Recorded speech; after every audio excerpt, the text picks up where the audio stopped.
All right, we are in our fourth week of the Oklahoma State Legislature at the state capitol, and really the big talk this week was about money and about an education funding package. Republicans in the state Senate made a proposal. I want to talk a little bit about concerns I have.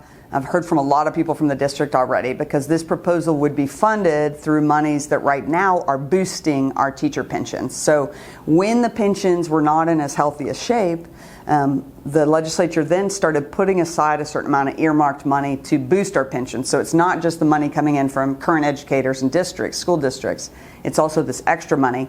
And so what our colleagues proposed was to cut that part back so we wouldn't be boosting as much. And so they proposed $254 million to go towards new funding for schools. We're talking about teacher pay raises, funding our literacy coaches, and some parts that I really support.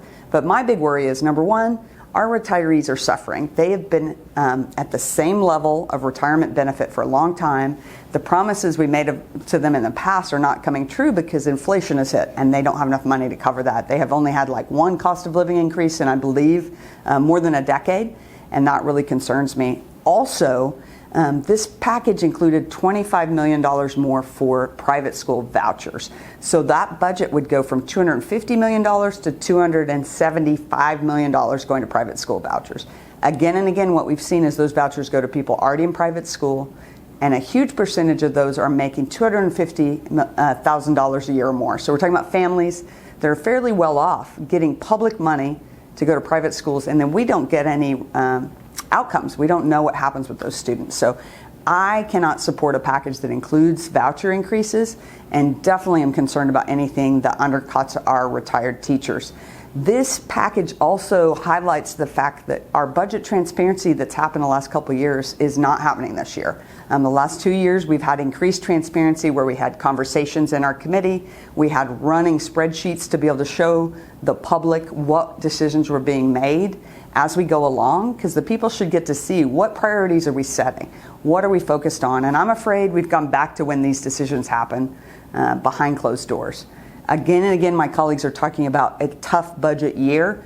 My worry is that this should not live with that language, because the thing is, this was a decision made by the legislatures of the past few years.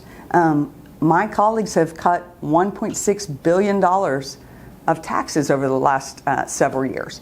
And what we've seen is that's mostly benefited wealthy people and corporations. Many people are suffering, and we now don't have the flexibility to make decisions for our state. Suddenly we are hit with a medical bill, we're hit with a crisis, we're hit with a disaster, and we don't have the money to work with that.